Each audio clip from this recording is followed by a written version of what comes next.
The little dog was shaking. That was the first thing Petra noticed when she found him behind the baker's shop. He was small and brown, with white on his paws, and his ribs pushed out against his thin skin. He looked up at her with wet, black eyes, and he did not bark. He only shook. Petra knelt down in the mud. The morning was cold, and her breath came out in small white clouds. The smell of old bread and coal smoke sat heavy in the air. Somewhere down the lane, a horse stamped its foot against the wet stones. She held out her hand, slow, the way one held a hand out to a frightened child. "There now," she whispered. "There now, little one. I will not hurt you." The dog sniffed her fingers. His nose was cold and damp. He did not move away. That was enough for her. She scooped him up under her cloak, and he was so light it made her heart hurt. She could feel his small heart beating fast against her ribs. He smelled of wet earth and something sour, like he had not been washed in weeks. She tucked him deep into the folds of her old grey cloak. Her hands were red from the cold, and her fingers ached. She had come out that morning to buy a loaf of yesterday's bread with the last of her coins. Now she had bread in one pocket and a dog against her chest, and she did not know how she would feed either of them past the end of the week. But she could not leave him. That was the plain truth of it. She could not have left him even if 100 voices had told her to. Petra was 23 years old. She lived in a small cottage at the edge of a great estate in the county of Kentshire, in the south of England. The cottage had 2 rooms and a small kitchen. Her father had been the estate's head gardener until a fever took him 2 winters past. Her mother had died when Petra was still a small girl. She had no brothers and no sisters. She had only the cottage, which the old Duke had let her keep out of kindness, and a small patch of garden, and the trees, and the birds, and now, a dog. She hurried back up the lane. Her boots squelched in the mud. The sky was low and grey, and the wet wind bit at her cheeks. The village behind her fell away, and the tall iron gates of the estate came into view. 2 guards stood at the gates. They wore dark coats with silver buttons, and each had a pistol at his belt. Petra's stomach twisted. She had heard the news 3 days ago. The old Duke had passed, and his son, the new Duke, was coming home from the wars. She had never seen the new Duke. Nobody in the village had seen him in near 7 years. They said he was a hard man now. They said the wars had made him cold. They said he had brought his own guards with him, and that these guards were to hunt any stray dog on the estate, for the new Duke would not have loose animals on his lands. Petra had thought this a strange rule, but she had not thought much of it, for she had no dog. Until now. She pressed the small brown dog closer against her chest. She kept her head down as she walked past the gates. She did not look at the guards. She heard one of them cough. She heard the other say something low to his fellow. She kept walking. "Miss," one of them called out. Her heart stopped. She turned slow. She kept her face still. "Yes, sir?" The guard was young. He had a soft face and a thin moustache. He looked at her with something like pity. "You dropped a coin," he said. He pointed at the mud behind her. She looked down. There, half sunk in the wet earth, was one of her small copper coins. She had not even felt it slip from her hand. "Oh," she said. "Thank you, sir." She bent down slow, careful not to let the dog slip from her cloak. She picked up the coin. She did not look up. She could feel the guard's eyes on her. "You should get home," he said. "It is a cold morning." "Yes, sir. Thank you, sir." She walked on. She did not run. She kept her steps slow and easy. She did not breathe deep until she was past the second turning, and the iron gates were out of sight. Inside her cottage, she set the dog down on the small rug by the hearth. She built up the fire with the last of her dry wood. She poured a little milk into a chipped saucer. The dog drank it in 3 quick laps and then looked up at her, waiting for more. She poured out the rest of the milk. She would have none for her own tea now, but that did not matter. She sat down on the floor beside him. She stroked his ears. They were soft as silk. He had a white star on his forehead, and his tail, though thin, had a small curl at the end. "You need a name," she said quietly. I cannot keep calling you dog. She thought for a long moment. The fire crackled. The rain began to tap against the small window. Star, she said. I shall call you Star, for the white on your head. The dog wagged his tail. Just a little. Just enough. That night, Star slept curled at her feet on the small bed. She lay awake for a long time and listened to his small breathing. She thought of the guards at the gate. She thought of the new Duke. She thought of what would happen if they found the dog in her cottage. She did not know then that the small brown dog with the white star had a proper name already. She did not know that he had been lost for 6 days. She did not know that the new Duke had ridden out at first light every morning of those 6 days, alone, searching every lane and every hedge and every ditch on his lands. She did not know that this dog had followed the Duke through mud and blood and shot for 4 long years of war, and that the Duke had held him in his arms as a pup, and that this dog was, in every way that mattered to a man who had lost too much, the last piece of a life the Duke had once loved. She only knew that a cold, hungry creature had needed her, and that she had said yes. The next morning she woke before the sun. Star was still curled at her feet. She dressed in the dark. She wore her plain grey wool gown and her heavy apron. She fed the fire. She fed the dog a small piece of the bread. He ate it neat, one careful bite at a time, and then he looked up at her and licked her thumb. She had work to do. 3 mornings a week she went up to the great house to help the housekeeper with the linens. It was small work, and the pay was small, but it kept her cottage. The old housekeeper, Mrs. Toft, had known her mother, and she had been kind after Petra's father died. Mrs. Toft had put in a word with the old Duke, and the old Duke had let Petra stay. But the old Duke was gone now, and Petra did not know what the new Duke would say. She pulled on her cloak. She looked down at Star. "You must stay quiet," she said. She crouched down. "You must stay in the basket. You must not bark. Not one bark. Do you understand, little one?" He looked at her with his wet black eyes. She lifted him gentle into the covered basket she used for gathering eggs. She lined it with an old scarf. She set a small dish of water beside him. She closed the lid. Then she opened it again. She could not leave him closed up. "I cannot leave you," she whispered, "but I cannot bring you either." In the end, she left him in the basket by the hearth, with the lid propped open enough that he could hop out if he wished, and she left him a piece of cheese wrapped in cloth, and she prayed he would sleep. The great house sat at the top of a low hill. It was made of pale grey stone, with tall windows and a wide front door of dark oak. In her mother's time it had been full of laughter and lights and music, so her mother had told her. Petra had never seen it so. She had known it only as a quiet place, ruled by an old man who spoke gently and walked with a cane. Now, as she walked up the long drive, she could see it was quiet no longer. Grooms were leading fresh horses to the stables. Men in dark coats stood at every door. The gravel drive had been raked clean. The heavy oak door stood open, and inside she could hear voices and boots on marble and the clink of things being moved. Petra went round to the servants' entrance at the back. The kitchen was warm and full of the smell of roasting meat and fresh bread. Cook was shouting at 2 maids. Mrs. Toft stood by the window, sorting a great pile of linens. "There you are, girl," said Mrs. Toft, without looking up. "Come, come, the new master arrived last night, and every sheet in this house must be turned. Every one." Petra put on her apron.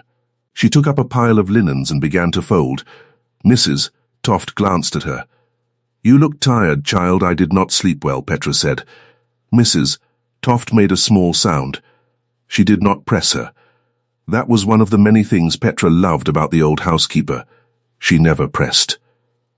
They worked in quiet for a long while. The linens smelled of lavender and clean soap. The sound of folding was soft and steady. Petra's hands moved without her mind.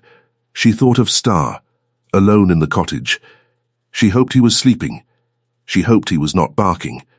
The kitchen door banged open. A tall guard in a dark coat came in. He looked round. "Mrs. Toft," he said, "the master requires the housekeeper upstairs." Now, Mrs. Toft set down her linens. She smoothed her apron. She did not seem surprised.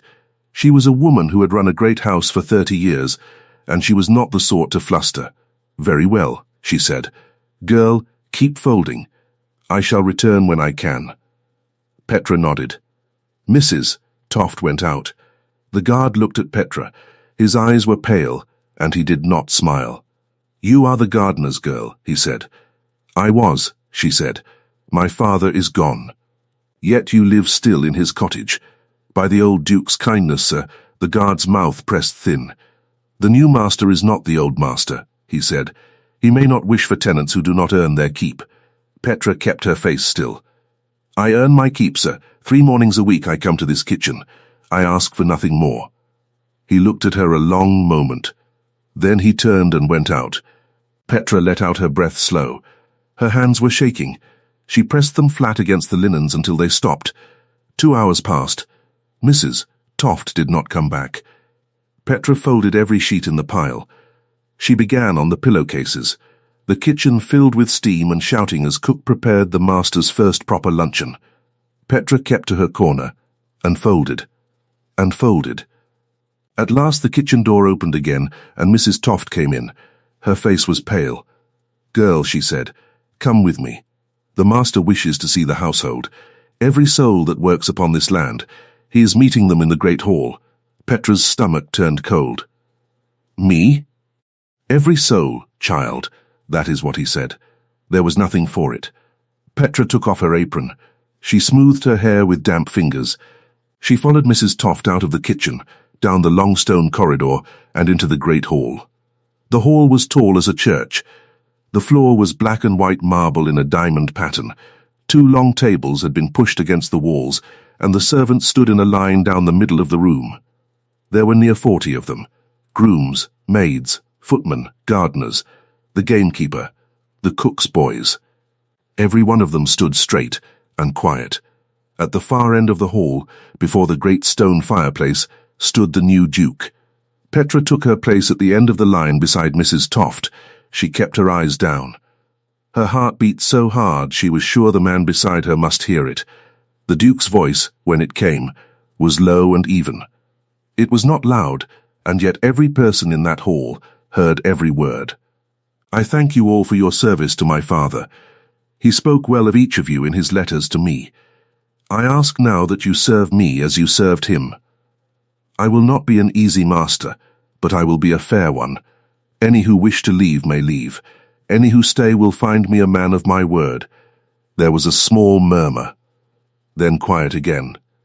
"There is one matter," the Duke said. "I have a dog. He is a small brown dog with a white star on his forehead. He was lost from my carriage 6 days past, on the road that runs through this county. He answers to the name of Finn. If any of you have seen such a dog, or hear of such a dog, you will bring word to me at once. Is that understood?" Petra could not breathe. She stared at the floor. The black and white diamonds swam before her eyes. She heard the servant say, "Yes, Your Grace," in one soft chorus. She heard her own voice, thin, join them. Then, slowly she raised her eyes. He was tall. That was the first thing. He was not so very tall as some, but he stood as though he took up more space than his body. He wore dark clothes, plain and clean, with no lace and no bright color. His hair was dark and cut short. His face was hard but not cruel. He had a small white scar above his left brow. He was not old, perhaps 30 years, perhaps a little more. He looked like a man who had not slept in a long while and did not mean to sleep soon. His eyes moved down the line of servants. Slow, careful, steady, he looked at each face. He did not hurry. His eyes reached her. He stopped. Petra dropped her gaze at once. She stared at his boots. They were black and worn and clean. The room was very quiet. She could hear the fire crackle at his back. She could hear the small breathing of Mrs. Toft beside her. The Duke's eyes did not move away. She could feel it. His gaze on the top of her head. On her shoulders. She could feel it as sure as if he had reached out and touched her. She did not know how long he looked, perhaps 3 heartbeats, perhaps 10. It felt like a very long time. Then, his eyes moved on. He finished his study of the line. He said, "You may return to your duties." He turned and walked out of the hall. Petra let out her breath. Her hands were wet with sweat. Mrs. Toft touched her elbow. "Come, child," said Mrs. Toft, quietly calm. They went back to the kitchen. Petra folded pillowcases with hands that would not stop shaking. She did not dare think of Star, alone in her cottage, with a name he did not know she had given him. Finn, she thought. His name is Finn. She left the great house at 4 in the afternoon. The rain had stopped, but the sky was still low and grey. She hurried down the drive, past the stables, past the iron gates. The same young guard was there. He nodded to her. She nodded back. She did not slow her steps until she was inside her own cottage, and the door was shut behind her. Star came running out from the hearth. He jumped up against her skirts. He wagged his tail. She dropped to her knees and pulled him into her arms. He licked her chin. He smelled of wood smoke now, and of the small piece of cheese, and of her old scarf. "Oh, little one," she whispered into his fur. "Oh, little one, what have I done?" She sat there on the floor for a long time. She did not light a candle. The room grew dim. The fire burned low. Star climbed into her lap and put his chin on her wrist. She knew what she must do. She knew what any right and proper person would do. She must take the dog up to the great house. She must knock on the servants' door. She must tell them she had found him. She must give him back.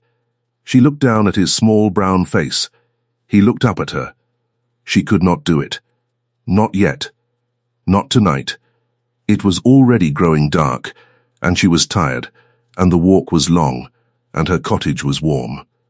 She would take him in the morning. She would take him at first light. She would. That night, she lay in bed with Star curled against her side. She could not sleep. She thought about the Duke. She thought about his hard, tired face. She thought about the way he had stopped when his eyes reached her. She could not think why he had stopped. She was no one. She was a folder of pillowcases. She was the gardener's daughter, and her father was 2 winters gone. She fell asleep at last, near dawn. When she woke, the sun was already high. Star was gone from the bed. She sat up in a panic. Star! He came trotting out from behind the hearth.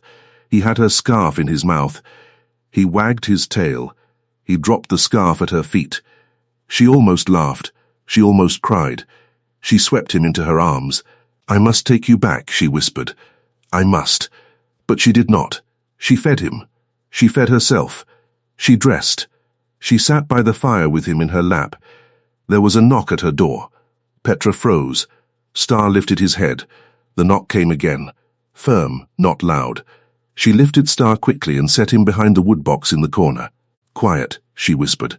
"Quiet, quiet, quiet." She smoothed her hair. She wiped her hands on her apron. She went to the door and opened it a small crack. A guard stood outside. Not the young one. This was an older man, with a hard mouth and grey eyes.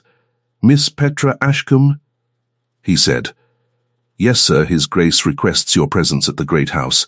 Now, her mouth went dry. What does he want with me, sir? That is not for me to say, "Miss, fetch your cloak." She fetched her cloak. Her hands were shaking. She looked back once at the woodbox. She could see Star's small brown nose peeking out. She caught his eye. She pressed her finger to her lips. She followed the guard up the drive. Her mouth was so dry she could not swallow. Her heart beat in her throat. They did not go round to the servants' door. They went in through the great front door. The guard led her across the black and white marble hall, down a long corridor lined with pictures of dead lords in dark coats, and to a door at the end. He knocked. "Enter." The guard opened the door. He nodded to her. She went in. The door closed behind her. She stood in a room lined with books. There was a fire in the grate, and a great wooden desk near the window, and a red rug on the floor. The room smelled of old paper and beeswax, and the faint smoke of a wood fire. It was warm. The Duke stood by the window. He turned as she entered. He looked at her a long moment before he spoke. "Miss Ashcombe," he said. "Please, sit." She sat on the very edge of a small chair. She kept her hands folded in her lap. He did not sit. He walked around the desk. He did not seem in a hurry. "Mrs. Toft speaks well of you," he said. "She is very kind, Your Grace." "She is not, in fact," he said. "She is fair. Kindness is a different thing." He almost smiled. He did not.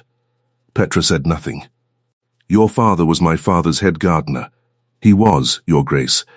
I remember him. He taught me to graft a pear tree when I was 9 years old. He was a patient man." Petra felt something tighten in her throat. She had not expected him to remember her father. She had not expected him to say any such thing. "Thank you, Your Grace," she said, and her voice was small. He watched her a moment longer. Then he crossed to the desk and sat behind it. He steepled his fingers. "I asked you here for a reason, Miss Ashcombe." "Yes, Your Grace." "Yesterday, when I addressed the household, you did not look up until I spoke of my dog." Her heart stopped. She said nothing. She did not trust her voice. "When I spoke of him," he went on, "you looked up sharply. Then you looked down at once. Your face went the color of chalk. You have not, I think, slept well since." She looked at her hands. She could not speak. "I am not a cruel man, Miss Ashcombe." His voice was quieter now. "I am a tired one. And I am asking you a plain question, and I would ask a plain answer. Have you seen my dog?" Petra sat very still. She thought of Star behind the woodbox. She thought of his small heart beating against her ribs. She thought of the way he had dropped her scarf at her feet that morning. She thought of the way he had looked up at her, all trust, all warmth, in the mud behind the baker's shop. She thought, too, of what she had heard whispered in the village, that the new Duke's guards were to hunt strays, that any dog on the estate not belonging to the house would be shot. She did not know if this was true. But she had heard it. She lifted her eyes to his face. His eyes were grey. She had not seen that yesterday. Grey, and very tired, and something else she could not name at first. Then she saw what it was. It was the same look Star had given her 3 days past behind the baker's shop. "Your Grace," she said, and her voice shook only a little, "I did find a dog. 2 mornings ago. He was cold and thin, and he was shaking. He was behind the baker's shop in the village. I did not know he was yours. I did not know anyone owned him. I took him home. I fed him. He slept by my hearth. The Duke did not move. He did not speak. He watched her. I heard," she said, "in the village, that your guards were to shoot any stray dog on the estate. I did not know if this was true. But I could not risk it. He is a small dog. He was so hungry. I meant to bring him this morning. I did. I only had not the heart to lose him so soon." She stopped. She could not go on. Her eyes were wet, and she did not want to weep in front of this man. The Duke stood up. Slowly he came around the desk. She braced herself. She did not know what for. Anger, cold words, a hand on her arm to march her out. He knelt before her chair. Petra could not breathe. A duke did not kneel. Not to anyone. Not to a housemaid. Not in his own library. He knelt on one knee. He was still taller than her, even so. His grey eyes were level with her wet ones. "Miss Ashcombe," he said, very quietly, "would you take me to him?" She could not speak. She nodded. He rose. He offered her his hand. It was a plain hand, large, with a small white scar across the back of 2 knuckles. She put her small hand in his. He drew her to her feet. They did not speak on the walk back to her cottage. He walked beside her, not in front, not behind. His long stride was slow to match hers. The wind moved in the trees. A crow called somewhere far off. She could hear her own breath, and his, and the crunch of gravel and then the softer sound of the mud lane. At her door she stopped. She looked up at him.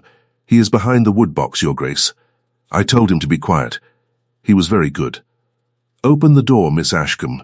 She opened the door. There was a small scramble of paws, a brown streak of dog. Star came flying across the cottage floor. He did not come to Petra, he went to the Duke. He threw himself at the Duke's boots. He whined. He wagged his whole small body. He jumped up against the Duke's leg. He put his front paws on the Duke's knee. He looked up with his wet black eyes, and he made a sound Petra had not heard from him before. It was not a bark. It was almost a cry. The Duke sank down onto his heels in her doorway. He did not seem to know he was doing it. He put both his hands on the small brown head. He pressed his forehead against the top of the dog's head. His eyes closed. For a long moment, no one spoke. No one moved. Petra stood beside them. She looked away, because she felt she was seeing something not meant for her eyes. She looked at the low sky. She listened to the wind. She heard the Duke breathe in, long and slow. "Finn," he said. His voice was thick. "Finn, you idiot dog." Star wagged his tail. He licked the Duke's chin. Petra pressed her hand to her mouth. Her eyes were full. She could not help it. At last, the Duke stood. He held the little dog in his arms. He looked at Petra. His face was not hard now. It was something else. She did not have a word for it. "Miss Ashcombe," he said. "May I sit?" "Yes, yes, of course, Your Grace. Please, my cottage it is not fit for Miss Ashcombe. May I sit?" She nodded. She pulled out her one good chair by the hearth. He sat in it. Star curled at once into his lap. The Duke's large hand rested on the small brown back. Star's tail thumped once against his knee, then went still. Petra stood by the hearth. She did not know where to put her hands. She twisted her apron. "Miss Ashcombe," the Duke said, "please sit." She sat on the little stool by the hearth. She sat very straight. He looked around the small room. She watched him look. She saw him see the swept floor and the row of small books on the mantel and the sprig of dried lavender in the jar by the window. He saw the chipped saucer she had used for the milk. He saw the old scarf, still on the floor, that Star had brought her that morning. He looked back at her. "I owe you my thanks," he said. "No, Your Grace. Please. There is no. There is. This dog followed me through 4 years of soldiering. I carried him inside my coat during the last winter of the war.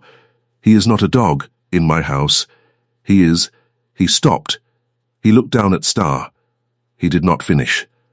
Petra swallowed. "It is not truly, then," she said. "About the strays? That your guards will shoot them?" The Duke's face darkened. He looked up sharp. "What?" "I heard it," she said, "in the village, that any loose dog on the estate would be shot on your order. That was why I did not." She stopped. "That was why I hid him." The Duke closed his eyes. When he opened them, they were very tired again. "No, Miss Ashcombe. That is not my order. I gave no such order. I set my guards to look for a small brown dog. I did not tell them to shoot anything." He shook his head slow. "The village. God's teeth. 2 days in this house, and already the tails grow legs. I am sorry, Your Grace. I should have brought him.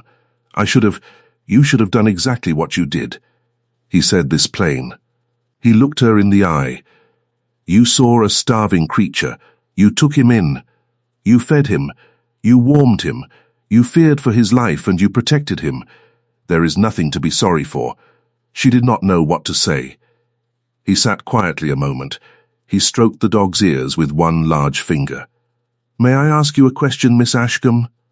"Yes, Your Grace." "What did you call him?" "When you did not know his name." She looked down at her hands. Her cheeks were warm. "I called him Star, Your Grace, for the mark on his forehead." The Duke looked down at the dog.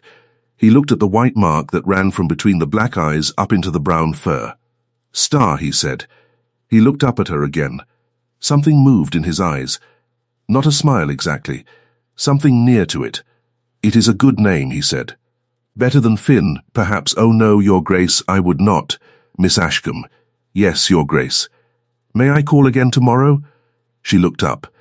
She was sure she had misheard him. To bring the dog for a visit, Your Grace." "To call upon you," he said. His voice was steady. "If you would allow it." She could not answer at first. She stared at him. He looked at her, calm, waiting. "Yes," she said at last. It came out very small. "Yes, Your Grace, if you wish it. I wish it." He rose. He set the small brown dog gentle upon the floor. Star sat down at once at the Duke's feet and looked up at him. The Duke bent to fix his coat. He looked at Petra one more time. "Good day, Miss Ashcombe." "Good day, Your Grace." He went to the door. He opened it. Star trotted out at his heels without a look back. The door closed. Petra stood alone in her small cottage, and her hands were shaking again, but not from fear this time. She sat down slow on the stool. She stared at the fire. She did not know yet that this was the beginning. He came the next day. It was a bright, cold morning. Petra had made a small pot of tea and cut 2 thin slices of bread. She had washed her hair. She had scrubbed the cottage floor twice. She did not know why she had scrubbed it twice. She only knew she had done it. He came alone, on foot. Star trotted at his heels. When Petra opened the door, Star flew inside and jumped onto her skirts and licked her hand and knocked over her broom. The Duke stood in the doorway a moment, watching, and then he stepped in. He had brought a small bundle wrapped in brown paper. He set it on her table. "What is that, Your Grace?" "Sugar, butter, tea, a jar of honey from the estate house. Your pantry looked bare, Miss Ashcombe." She flushed hot. "Your Grace, I cannot. You can, and you will. It is not a gift. It is payment for the care of my dog." He said this in such an even voice that she could find no way to argue. He looked at her. 2 shillings a week, also, if you will keep him some days when I cannot. 2 shillings, Your Grace, that is what I would pay a groom. He is worth more than a groom's care. He almost smiled. "Do not argue, Miss Ashcombe. I am poor at losing arguments." She did not argue. She sat down. He sat. She poured tea. He drank 2 cups of it. Without sugar. He watched her hands. They spoke of small things. He asked her about the garden. She told him what her father had planted. She told him where the pear trees had come from. He remembered them. He knew the very trees. He stayed 1 hour. He rose. He said, "Tomorrow, Miss Ashcombe?" "Yes, Your Grace." He came the next day. And the next. And the next. By the end of the week, the village was talking. Petra could feel it. When she went to the baker's for bread, the baker's wife looked at her too long. When she passed the well, 2 women stopped their talking, and then started again the moment she had passed. Once she heard the word Duke, and once she heard the word shameless, though not in the same sentence, and she was not sure whom the second word meant. She did not care. She had cared for the whole of her 23 years what the village thought of her. She had made herself small and quiet and useful and unseen. Now, for the first time, she found she did not care at all. It was a strange feeling. It was like taking off a heavy cloak she had not known she was wearing. On the 6th day, he did not come to the cottage. Instead, a note was brought by the young guard, the one with the soft face. The note was brief. "His Grace requests the pleasure of Miss Ashcombe's company at the great house at 3 o'clock for tea, if she is willing." She was willing. She was terrified. She wore her only good gown, which was blue wool, and had been her mother's. She walked up the drive at 2:30 so she would not be late. She was met at the front door by the old butler. He did not blink at her. He led her down the long corridor and into a small parlour with tall windows. The Duke was there. Star was there, and so was another woman. The other woman was standing by the window. She turned as Petra entered. She was perhaps 25. She was very beautiful, in the sharp way that some women are beautiful. Her hair was gold. Her gown was cream silk. She wore pearls. She looked Petra up and down with one slow sweep, and her mouth moved into a very small, very cold smile. "Ah," she said. "So this is the little dog catcher." The Duke's face went hard. "Miss Farley," he said, "I did not know you were still in the house. I expected you had left this morning. I found I had one more matter to attend to, Your Grace." She did not take her eyes off Petra. "How very good of you, my dear, to bring the poor lost creature home. Whatever shall we do to repay you? A ribbon? A shilling?" "Miss Farley," the Duke said. "Lo, or perhaps," Miss Farley went on, as though he had not spoken, You thought it might buy you something grander. A visit to the great house. A cup of tea in a fine parlour. Why, one might almost imagine you kept the dog on purpose. A clever girl in a poor cottage might do worse than to hide a duke's dog for a week, and then produce it, all soft and shivering, at just the moment. Miss Farley. Enough. Miss Farley smiled. She looked at Petra with eyes that were as sharp and cold as glass. One does wonder, though, doesn't one? What a girl like this thought she was doing. Standing so pretty by the hearth, blushing so becomingly. My dear, I have seen your kind before. You are a mouse who has found the pantry. Do enjoy your tea. It will be the last cup poured for you in this house. The room was very quiet. Petra stood in the doorway. Her cheeks burned. Her ears rang. She could hear the fire. She could hear the clock on the mantel. She could hear her own heart. She could have cried. She could have run. She could have said many things. She did not. She lifted her chin. She looked at Miss Farley. She kept her voice low and steady. I am glad, madam, she said, that you have such a good opinion of your own cleverness. I had none of these thoughts you speak of. I had only a cold dog, but I see it is easier to picture a mouse in a pantry than to see a starving creature in the mud. I am sorry for that. It must be very lonely to see the world so. Miss Farley's face changed. It did not go red. It went white. Petra turned to the Duke. She curtsied. It was a plain small curtsy, the kind one gave to a shopkeeper's wife. Your Grace, I thank you for your invitation. I find, on reflection, that I am tired, and my cottage needs me. Good day. She walked out. She did not look at Miss Farley. She did not look at the Duke. She kept her back straight and her steps even, down the long corridor, past the row of dark portraits, across the black and white marble, out through the great oak door, and down the drive. She did not weep on the drive. She did not weep on the lane. She did not weep at her own door. She only wept when she was inside her cottage, and the door was shut behind her, and she was sitting on her small stool with her face in her hands. She did not weep for long. She wiped her face. She built up the fire. She put on her apron. She began to knead a small piece of dough for supper. Her hands were shaking. She kept kneading. The dough did not care. That evening, alone in his study, the Duke sat for a long time. The fire burned low in the grate. Star lay curled at his feet and would not be moved from them. The Duke did not read. He did not write. He sat with a glass of brandy in his hand, and he did not drink from it. He was a man who was good at solving problems. He had solved problems in war. He had solved problems on the march.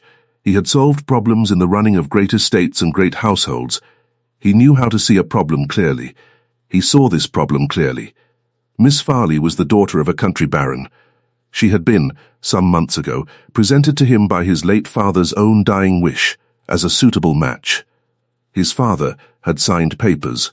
His father had spoken to her father. There had been an understanding, though not, thank God, an engagement. His father had believed her a gentle girl of good sense. His father had been wrong. The Duke had spent one afternoon in her company and had known his father wrong. But his father had been dying, and he had not had the heart to argue. He had planned to end the matter quietly when he came home. He had not yet ended it. That was his fault. He had been slow. She had come to the house on the same day he had. She had come uninvited. She had installed herself in the best bedchamber and let it be known to the servants that she was as good as mistress of the place. He had not corrected her. He had thought her a small matter. He had thought her not worth the fight. He had been wrong twice, then. First, to think her harmless. Second, to think that not fighting a small, ugly thing would keep it small. Small, ugly things grew when one did not fight them. He knew that. He had known it in the war. He had forgotten it in his own house. He thought of Petra Ashcombe. He thought of her small, quiet cottage. He thought of her chipped saucer and her sprig of lavender. He thought of the way she had stood in his parlour, in her mother's blue gown, and said what she had said, in that low, steady voice. He thought of the way she had walked out. He did not think about her romantically. He thought about her practically. She was a woman of dignity. She had been insulted under his roof by a woman whose presence there was, in truth, his own failure. He would fix this, publicly, cleanly, so that no soul on this estate or in this village would ever again mistake the standing of Miss Ashcombe under his roof. He set the glass of brandy down. He rose. He went to his desk. He wrote 3 short letters. He rang the bell. He gave the letters to the old butler. He said, "See that these go out at first light." The butler bowed and went out. The Duke stood by the fire. Star sat up. The Duke looked down at him. "Well, dog," he said, "we have work to do." The next morning, a summons was sent out to every household of note within 10 miles. In 2 days' time, His Grace the Duke would hold a small gathering at the great house. Presentation of the new master. Attendance requested. Miss Farley was included in the summons. So was every farmer's wife, every parson, every widow of any standing, and Mrs. Toft, and the young guard, and cook, and every last soul of the household. It was, the invitation said, a matter of introducing his household to his neighbours, and his neighbours to his household. Refreshments would be provided. The invitation was signed in his own hand. A separate note, in the same hand, was carried to Petra's cottage by the young guard. He knocked. When she opened the door, he tipped his hat. "His Grace, miss, he asks that you attend the gathering on Thursday, at 3 of the clock. He asks it as a personal favour." Petra held the note in her hand. She looked at the young guard. "Do you know why?" she said. "I do not, miss. Would you tell him She stopped. "Would you tell him I will come?" "I will, miss." He tipped his hat again. He walked away. Petra shut the door. She read the note twice. It was 3 lines. It said only what the young guard had said. It was signed with a single letter, D. She wore her mother's blue gown again. There was no other. She scrubbed her boots. She washed her face. She braided her hair careful. She did not sleep well the night before, and she looked, in her small mirror, like a woman who had not slept. She could not help it. She walked up the drive on Thursday at 10 minutes before 3. Carriages stood in a long line. Fine ladies stepped out of them in gowns of silk and muslin. Gentlemen in fine coats offered arms. Every soul she saw was dressed for a proper occasion. She felt a small, hard tightening in her chest. She did not turn back. She kept walking. At the door, the old butler looked at her. His face did not change. He bowed to her.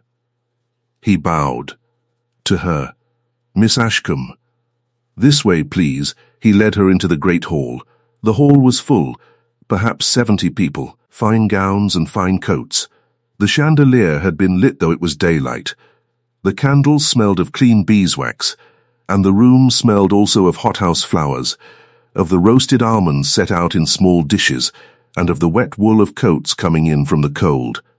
There was a low hum of voices, and the small clink of teacups on saucers, and somewhere, softly, a pianoforte.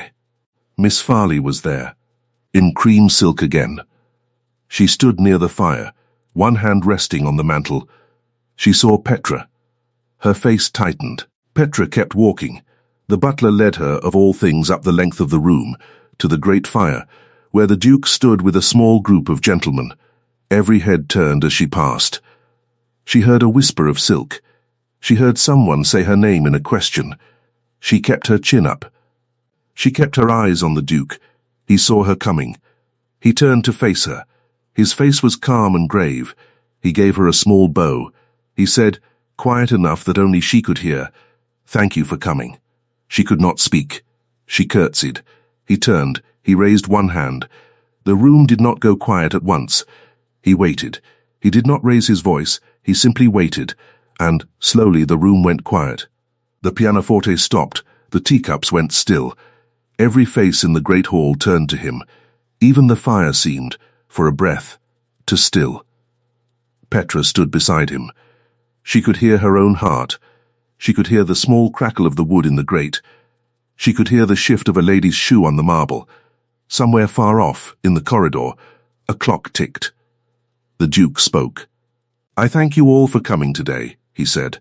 "I know I am new to this house, and new to you. I asked you here so that we might meet each other properly.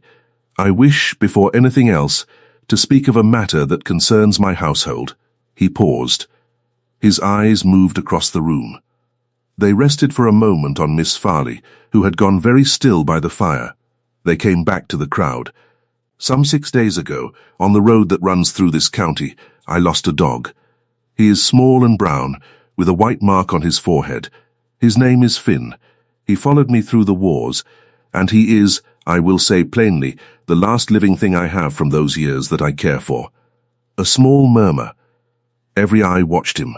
He was found, said the Duke, cold and starving. Behind the baker's shop in the village, he was taken up by a woman who did not know he was mine. She had heard in the village a false tale that my guards would shoot any stray dog on the estate. Another murmur. 2 women near Petra crossed themselves. Someone sked. That tale is false, said the Duke, plain. I gave no such order. I never would. Any of my guards heard here today, if such a tale is repeated, is to correct it. Do you hear me? The young guard, standing near the door, called out, Clear. Yes, Your Grace. The Duke nodded. This woman, believing my dog in danger, took him into her own home. She fed him with what little she had. She warmed him at her own hearth. When she was called before me, and asked whether she had seen him, she told me the truth. She brought me to him. She gave him back. He turned. He looked at Petra. Miss Ashcombe, he said. Would you come forward, please? Petra could not feel her feet. She took 1 step, then another. She stood beside him. Her mother's blue gown looked, in that room, poorer than she had ever known it. She did not care. She looked at him. He looked at her, steady. This, he said, and now his voice carried through every corner of that hall, is Miss Petra Ashcombe. She is the daughter of the late head gardener of this estate, a man to whom my father owed much, and to whom I owed my first lessons in patience. She is a tenant of this estate. She has served this house for 4 years. From this day, she is under my protection, and under the protection of this house, in every matter, at every hour. The room did not move. He turned. He looked directly at Miss Farley. Yesterday, he said, Miss Ashcombe was under my own roof, addressed as a schemer and a liar. She was accused of hiding my dog to gain some cheap advantage. She was called a mouse in a pantry. She was told she would never again drink tea in this house. Every head in the hall turned. Miss Farley's face was white. Her mouth opened. Your Grace, I am not finished, Miss Farley. She closed her mouth. You are the guest of this house, the Duke said, because my father, in his final months, believed you a gentle woman of good sense. I do not blame him. He was gentle himself, and he saw gentleness where he wished. But this house is now mine, and I will tell you now, in this room, before these witnesses, what should have been told to you weeks ago in a private letter. There is no engagement between us. There never has been. There will never be. Your carriage has been prepared. Your bags are being brought down. You will leave this house within the hour. You will not return. The silence was so heavy that Petra could feel it against her skin. Not one teacup moved. Not one silk shifted. Nobody breathed loud enough to hear. And, said the Duke, quieter now but no less clear, Miss Ashcombe will drink tea in this house whenever she pleases. She will be received here as I am received. She will be spoken of in this county with the respect due to a woman who fed a starving creature at her own hearth and told the truth when she was asked. Any who cannot bring themselves to speak of her so may find over time that they are not welcome under this roof either. Miss Farley made a small sound. It was not a word. She turned. She walked, stiff and quick, down the length of the great hall. Her cream silk hissed against the marble. The great oak door opened for her. It closed behind her. For a long moment no one spoke. Then Mrs. Toft, of all people, standing at the back of the room in her plain grey gown, brought her hands together once. It was a small clap, a housekeeper's clap, brisk and firm. Then another. Then the old butler joined her. Then the young guard. Then, slowly, awkwardly, then all at once, the whole hall. Petra could not see. Her eyes were full. She kept them wide so the tears would not spill. The Duke turned to her. He offered her his arm. Miss Ashcombe, he said, would you take a cup of tea with me? She put her small hand on his arm. She did not trust her voice. She nodded. He led her, slow through the parting crowd, to the small parlour where 2 days ago Miss Farley had said her cruel and sharp words. A tea had been laid, 2 cups, 2 saucers, a pot, a small dish of honey from the estate hives. He seated her. He seated himself. He poured her tea himself. She wrapped her hands round the cup. It was warm. It smelled of good black tea and a small twist of lemon. Her hands stopped shaking. "Slowly, Your Grace," she said. "Yes, Miss Ashcombe. Why did you do that?" He looked at her. His grey eyes were steady. "For 2 reasons," he said. "First, because she was wrong, and wrong things ought to be set right in the same room where they were spoken. Second, because you were kind to my dog when you had every reason to be afraid, and because when I asked you the truth, you gave it to me, though you could not know what it would cost you. Kindness of that kind is not common, Miss Ashcombe. It ought to be honoured." He set his cup down. He looked at his hands a moment. "There is a third reason," he said. "I did not say it out there. I will say it in here." She waited. "I have been home from the war 4 months," he said. "In those 4 months, I have entered a great many rooms. I have been looked at by a great many people. I have been smiled at, and bowed to, and courted, and flattered. When I walked into that hall the first day, and looked at 40 of my father's people in a line, I saw one face that did not perform for me. I saw a young woman who did not want me to see her at all, who was praying, if I know anything of praying faces, that I would not see her." He looked up. "I know now why you were praying. But I saw you, Miss Ashcombe. I saw you before I knew about the dog. I would have found some reason to know you either way. The dog only made it faster." Petra stared at him. She could not move. He waited. He did not press. "Your Grace," she said, "I do not know what to say to that. You do not have to say anything to that. I did not tell you to be answered. I told you because it was true, and you deserve to hear a true thing said in this room, after what was said here yesterday." She looked down at her cup. The tea was steaming. She saw her own small face in the dark surface. She looked up. "May I ask something of you, Your Grace?" "Anything, Miss Ashcombe. Please do not call me Miss Ashcombe any more." He looked at her. Something moved at the corner of his mouth. Not a smile. "Almost, what shall I call you?" "Petra will do." "Petra, yes then, Petra. You must know my name is Alistair." "Alistair, yes." They sat quiet a moment. He took up his cup. She took up hers. They drank tea. Star, who had been sleeping under the tea table, lifted his head, looked at them both, sighed, and put his head back down on the Duke's boot. Petra laughed. It was a small laugh. It surprised her. She put her hand to her mouth. The Duke's face changed. She did not know how. But it did. He set down his cup. He watched her. Something behind his eyes softened. He said, "Quiet. You have not laughed in this house before." "No, Your Grace, Alistair, I have not. I should like to hear it again." She did not know what to say. She looked at the fire. She looked at Star. She looked back at him. "Then I will laugh again. Sometime," she said. "Good," he said. There was more tea. There were quiet words. There were, in time, other days and other cups. But the story, as far as this telling goes, might have ended in that parlour, with a small brown dog snoring on a Duke's boot, and 2 people who had, for the first time in a long time, drunk tea without armour. But there was one more thing. 1 month later, Petra sat by her own hearth in her small cottage. The Duke came most afternoons now. Star had a bed in her cottage and a bed in the great house, and could not have said, if asked, which he preferred. The village had stopped talking. Mostly, Mrs. Toft had more than once taken Petra aside in the kitchen and told her, with a small dry smile, that she had known Petra's mother, and her mother would have been very proud, and Petra had not to worry about anything. Not one thing. On this particular afternoon, Mrs. Toft had come down to the cottage. She sat at Petra's little table. She drank a cup of tea. She had brought a small parcel from the great house. "There is something I have been meaning to tell you, child," said Mrs. Toft. "Yes, Mrs. Toft? You remember, some 3 weeks past that ill old woman down the far lane, the one with the failing eyes. Mrs. Merridew, I remember. I brought her a broth. You did. Well, the doctor was sent for. You did not know that. She had no coin for a doctor. The doctor came anyway. He was paid by another hand. He is not a village doctor, mind.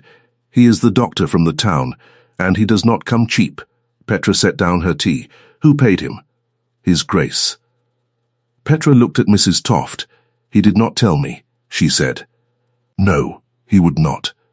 That is the point, child. He does that sort of thing. The stone bridge over the mill stream, the one that near washed away last spring, he put men on it. Quiet. He has cleared 3 debts of tenants who would have been ruined by them. He has sent good boots to every child in the village school. He does not mention any of it. He has told the men who do the work not to speak of who ordered it. I know because I run the accounts of the house, and I see the money leave. And because the doctor's man told me, when I sent him some broth of my own, who had paid for the visit to Mrs. Merridew, Petra sat very still. I have known that man since he was a small boy, Mrs. Toft went on. She looked at Petra straight. He was a hard child. His father was a good man, but a hard father. Then he went to war, and the war was worse than his father, and when he came home, well, he was not what he had been. I did not know if he would be a good master. I hoped. I did not know." Mrs. Toft folded her hands. "I know now, child, and I wanted you to know." She drank her tea. She did not press. She never did. Petra did not go up to the great house that night. She did not want to walk into that library and stare at him and let him see her face. She wanted the news to settle in her, and settle deep, before he saw it there. She sat by her fire for a long time. Star came and put his head in her lap. She stroked his ears. The next afternoon, Alistair came to her cottage as he did most afternoons. He came alone. He came on foot. He knocked once, and let himself in, as she had told him he might. Star flew to him. He knelt to greet him. He rose. He looked at Petra. She stood by the hearth. She had been waiting. "You are quiet today," he said. "Yes, have I done something?" "You have done many things. You did not tell me of any of them." He looked at her. His face did not change, but she saw the small shift in his eyes. "Ah," he said. "Mrs. Toft, yes, that woman keeps no secret she thinks worth breaking. I am glad she broke it." He was quiet. He came to the hearth. He stood before her. "Petra," he said, "I did not want you to know. Not because I am ashamed. I am not. Because I did not want you to think." He stopped. He looked for the word. "Because I did not want you to think it was a courtship. A grand thing. A gesture. It was not any of that. There are people in this county who ought not to have gone cold in the winter, and who ought not to have died of things a doctor could mend, and who ought not to have lost their farms for want of a small sum. My father let those things run. He was gentle, but he was old, and he did not see. I am seeing. That is all. It is not a gift to you. It is my work. It ought to have been my father's work, and now it is mine." Petra did not speak. He looked at her steady. "Do you understand," he said, "why I did not want you to think it was for you?" "Yes," she said. She did understand. She did. Because a gift given to be seen is not a gift. That is exactly it. But I am glad I know. Are you? "Yes." He waited. "Alistair," she said, "I did not know you before the dog. I did not know you before the tea. I did not know you before that day at the great house. When Mrs. Toft told me about Mrs. Merridew, I did not know quite what to do with it. I sat by the fire for a long time, and I realized I was not surprised. That is the thing. I was not surprised." He watched her. "I have known, I think for some weeks," she said, "that you are a good man. I did not have proof. I only knew. And this is proof of a thing I already knew, and it is the proof itself that has made me sure of another thing." "What other thing?" She lifted her eyes to his. "That I love you," she said. "Just that." plain as a piece of bread on a plate. He did not move for a long moment. Then he crossed to her. He did not sweep her up. He did not seize her. He came to her, and he took her small hand in his large one, and he lifted it up, and he held the back of her hand against his own cheek. He closed his eyes. He said, "Petra Ashcombe." "Yes, Petra Ashcombe. Will you marry me?" Yes, that was all. There was no orchestra. There was no chorus of angels. There was only the small crackle of the fire, and the small breath of a small brown dog on the rug, and the smell of wood smoke and dry lavender, and her hand against his cheek.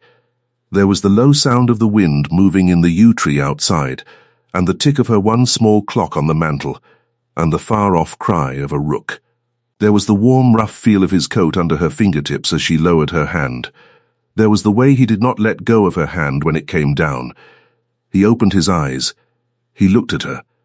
"Petra, Alastair, I do not know how to do this well. I have never done it before, nor have I." "Good," he said. "Then we shall be bad at it together." She laughed. He heard the laugh. His whole face changed. They were married 2 months later. It was a small wedding. It was in the small parish church at the edge of the village. Mrs. Toft cried. Cook cried. The old butler did not cry, but he stood very straight, and afterwards, when he thought no one was looking, he wiped his eye with the corner of his glove. The young guard was there. So was Petra's own priest, who had known her father, and who had in his time married her mother and father in the same church. Star sat at the Duke's boot throughout the ceremony. He did not bark, he did not move. He put his chin on the Duke's foot and did not lift it. There was a small feast at the great house. There was dancing, of a plain sort. There were toasts. Miss Farley was not there. She had, they said, gone to London. Petra did not think of her, that day, at all. That night, at the great house, in a room that was now their room, Petra stood by the window in her wedding gown. Alastair stood behind her. He had not touched her. He was waiting. She turned. She looked at him. "Alastair, Petra, you are a good man, so Mrs. Toft would have you believe. I would have myself believe it." "I do believe it." He came to her. He took her hands. He drew her, small step by small step, to the small chair by the small fire in that great room.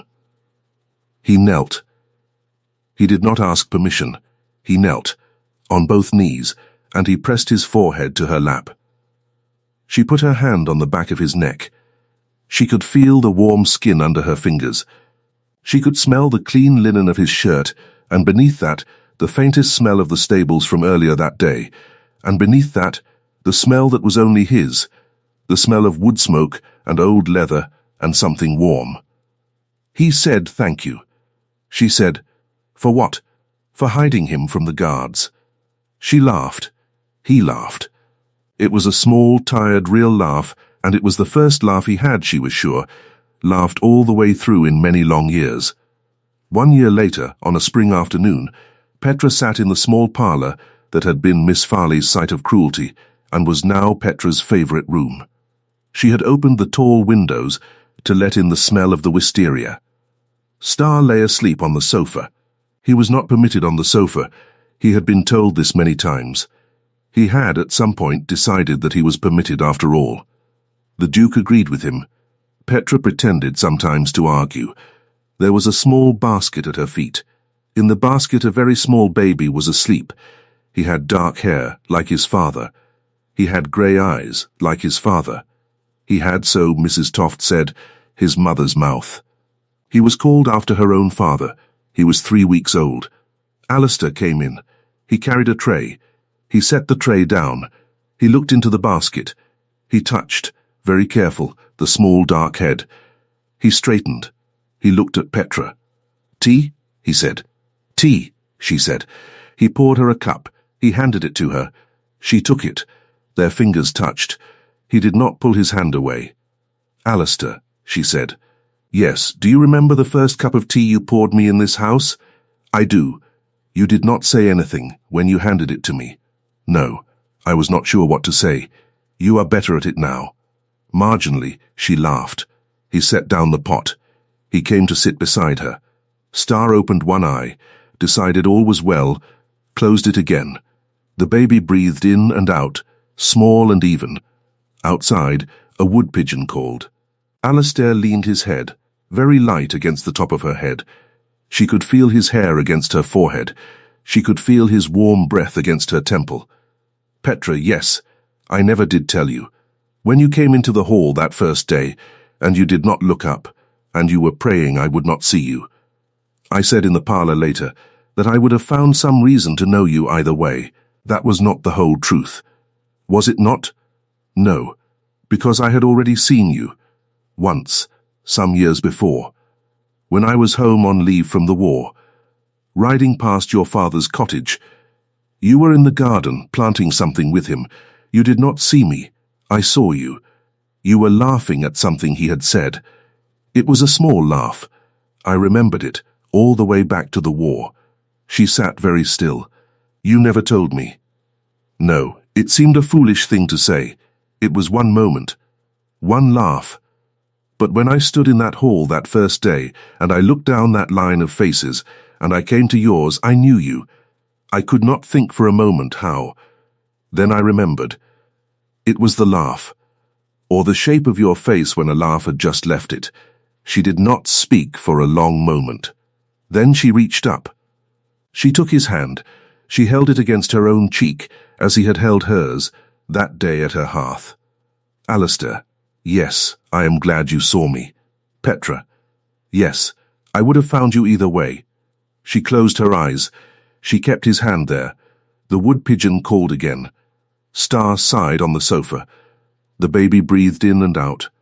Outside, the wind moved gentle through the wisteria. Somewhere in the far garden, a gardener whistled. Somewhere in the far stable, a horse stamped once. The tea steamed in her cup. His warm hand was against her cheek. That was the whole story. A woman found a cold dog. She hid him from the guards. The guards were not what she thought. The dog was not what she thought. The Duke was not what she thought. The world was not what she thought. She had thought she was invisible. She had thought she was small. She had thought the best of her life had already been quietly lived and quietly done. She had been wrong. She had been beautifully, kindly, thoroughly wrong. And so, in the small parlor of a great house on a spring afternoon, with a small brown dog asleep on a sofa where he was not permitted, and a very small baby asleep in a basket at her feet, and a good man's hand against her cheek, Petra Ashcombe, once of the gardener's cottage and now the duchess of a house full of light and open windows, understood, at last, what it was to be seen. Thank you for staying with this story until the very end. If this moved you, please like, share and subscribe. Your support keeps these stories alive